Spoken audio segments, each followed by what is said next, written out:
ജനം വിസ്മയിച്ചു. അവര് പുരോഹിതന്മാരാണ്, ശാസ്ത്രിമാരാണ്, ന്യായപ്രമാണം ശരിക്കറിയാവുന്നവരാണ്. എന്നാൽ അവർക്ക് കിട്ടാത്ത ഒരു അനുഭവത്തിന്റെ വിടുതല അല്ലെങ്കിൽ ശക്തി, അതിന്റെ പ്രദർശനം യേശു വെളിപ്പെടുത്തുമ്പോൾ അവർ വിസ്മയിച്ചു. സ്വർഗത്തിലെ അധികാരം പ്രാപിച്ചവന്റെ മേലുള്ള ശക്തിക്ക് ഒരിക്കലും അവന്റെ കല്ലറയിൽ ഒതുക്കി വയ്ക്കുവാൻ സാധ്യമല്ല. അവൻ അധികാരമുള്ളവനായി തന്നെ മരിച്ചു. അധികാരത്തിന്റെ ഉയർപ്പിന്റെ ശക്തി അവന്റെ മേൽ ആയതുകൊണ്ട് അവനെ ഉയർപ്പിച്ചു. ഈ ഉയർപ്പിന്റെ ശക്തി കാണാത്തവര്, അനുഭവിക്കാത്തവര്, അറിഞ്ഞിട്ടില്ലാത്തവര്, അത് രുചിച്ചിട്ടില്ലാത്തവർ പലപ്പോഴും പലതും വ്യാഖ്യാനിക്കും. പക്ഷേ അവൻ പറയുന്ന വാക്കിന് വിസ്മയിച്ചവർ, ഇവൻ അധികാരത്തോടെ കാറ്റിനോടും കടലിനോടും അടങ്ങാതിരിക്കാന്ന് കൽപ്പിക്കുമ്പോ ജനമോട് സ്തംഭിച്ചു പോകുന്നത്. ഇവൻ ഈ അധികാരം കൊടുത്തത് ആരെന്ന് ചോദിക്കുമ്പോൾ അവരൊന്നും മറന്നുപോയി. സ്വർഗീയ പുത്രൻ, പിതാവിന്റെ മഹത്വത്തിൽ ഇരുന്നവൻ, താണലോകത്തിൽ തന്നെത്താൻ താഴ്ത്തി ഇറങ്ങി വന്നവൻ, അവന്റെ മേൽ ആവസിച്ച ശക്തി എത്രേ, സ്വർഗീയ ശക്തി എത്രേ ഇത് പറയിപ്പിച്ചെന്നുള്ള ചിന്തിക്കാനുള്ള കൃപ അവർക്കില്ലാതെ. അപ്പൊ ദൈവത്തിന്റെ ഭക്തന്മാർക്ക് എന്തുണ്ട്? സ്വർഗത്തിന്റെ അത്യന്ത അധികാരമുണ്ട്. എന്തിനാ രാജ്യം എടുക്കുന്നത്? എന്തിനാ വചനം വിളിച്ചു പറയുന്നത്? സ്വർഗത്തിൽ സ്ഥിരമാക്കപ്പെട്ടിരിക്കുന്ന ദൈവത്തിന്റെ വചനത്തിന് അതിന്റെ ശക്തിയുണ്ട്. ഭൂലോകത്തെ ഒറ്റ വാക്കിനാൽ ഉളവാക്കിയ ദൈവത്തിന്റെ ശക്തി ഇതിലടങ്ങിയിരിക്കുന്നു. മനുഷ്യന്റെ മേൽ ഊതിയ ദൈവത്തിന്റെ ആത്മാവിന് അവന്റെ ശക്തിയുണ്ടെങ്കിൽ ആ ശ്വാസത്തിൽ വിശ്വസിച്ചു പോകുന്ന അവന്റെ വചനത്തിൽ ആശ്രയിക്കുന്ന ജനത്തിന് അവന്റെ ശക്തിയുണ്ട്. യേശുവിന്റെ നാമത്തിൽ ജയമെടുക്കട്ടെ. ഇന്ന് പകലിൽ പരിശുദ്ധാത്മാവ് പറയുക, മനുഷ്യൻ കണ്ടുകൊണ്ട് കാണുന്നതിനെ പ്രഖ്യാപിക്കുമ്പോ കാണാത്ത ഉയരത്തിലെ അത്യന്ത ശക്തി, ഉയർപ്പിന്റെ ശക്തി ഒരു കല്ലിന് കല്ലറയ്ക്ക് അവനെ അടക്കി വയ്ക്കുവാൻ പറ്റിയില്ല. അവന്റെ മേലെ ആ ശക്തി വ്യാപരിച്ചവനെ ഉയർപ്പിച്ചു. ശത്രു ഇവിടെ കിടന്ന് ഒത്തിരി മരണ വെല്ലുവിളി നടന്നു. കാരണം അവൻ അത് അനുഭവിച്ചിട്ടില്ല. ഉയർപ്പിന്റെ ശക്തി അവന് വന്നിട്ടില്ല. മത്തായി സുവിശേഷം 17-ാം അധ്യായം അതിന് 1 മുതൽ ചില വാക്യം വായിക്കുമ്പോൾ യേശു 3 പേരെ കൂട്ടി പർവ്വതത്തിലേക്ക് കയറുന്നുണ്ട്. എന്താണ് അവിടെ 17-ാം അധ്യായത്തിൽ വായിക്കുന്നത്? 6 ദിവസം കഴിഞ്ഞ ശേഷം യേശു പത്രോസിനെയും യാക്കോബിനെയും അവന്റെ സഹോദരനായ യോഹന്നാനെയും കൂട്ടി തനിച്ചൊരു ഉയർന്ന മലയിലേക്ക് കൊണ്ടുപോയി അവരുടെ മുമ്പാകെ രൂപാന്തരപ്പെട്ടു. അപ്പോൾ 12 ശിഷ്യന്മാരെ ഉയർന്ന പർവ്വതത്തിൽ കൊണ്ടുപോയില്ല. എന്താ കൊണ്ടുപോകാഞ്ഞത്? ഉയരത്തിലെ ശക്തി ധരിക്കുവാൻ പ്രാപ്തിയുള്ളവരെ സ്വർഗത്തിലേക്ക് കൊണ്ടുപോകണം, അല്ലെങ്കിൽ ഉയർന്ന മലയിലേക്ക് കൊണ്ടുപോകണം.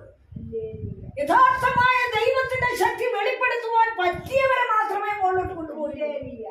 എല്ലാവരെയും എല്ലാ ബന്ധുക്കോസുകാരല്ല, ദൈവത്തിന്റെ ശക്തി പ്രാപിക്കുന്ന ജനത്തെ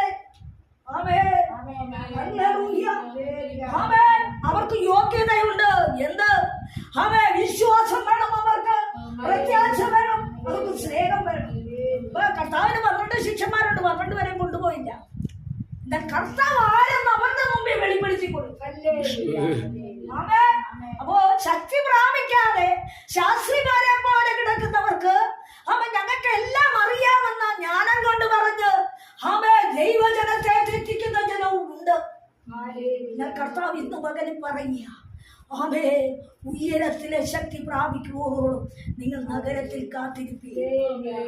ശിക്ഷണത്തെ അങ്ങനെ ആക്കി വെച്ച് കർത്താവ് കടന്നുപോയ ഇന്ന് പകലിൽ പരിശുദ്ധാത്മാവ് നമ്മളോട് പറയുന്ന ചില കാര്യമുണ്ട്. ദൈവത്തിന്റെ ശക്തിക്ക് വേണ്ടി നിന്നെ അരമുറുക്കേണ്ടതുണ്ട്. പുതിയ നിയോഗം നിനക്ക് വേണമോ? പുതിയൊരു അനുഭവത്തിന്റെ മണ്ഡലത്തിൽ നീ ചുവട് വയ്ക്കണമോ? പുതിയൊരു അളവ് നിന്റെ മടിയിൽ വരണമോ? നിന്റെ അവസ്ഥയ്ക്കൊരു മാറ്റം കിട്ടണമോ? പഴയതിൽ നിന്ന് നിന്നെ തന്നെ ഒന്ന് ഒരുക്കിയെടുക്കുമോ? ഒരു ക്രമീകരണത്തോടെ നീ മുമ്പോട്ട് വന്ന ദൈവത്തിന്റെ തീയുടെ മുമ്പിൽ ഏൽപ്പിച്ചു കൊടുക്കുവാൻ തയ്യാറായ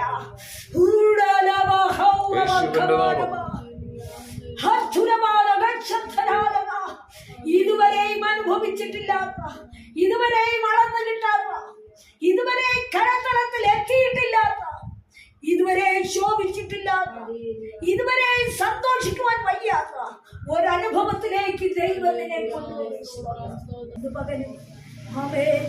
അവേ ദൈവശക്തിയാലല്ലാതെ ഒരു പ്രവൃത്തിയും നമ്മുടെ ജീവിതത്തിൽ പൂർണ്ണമാകും.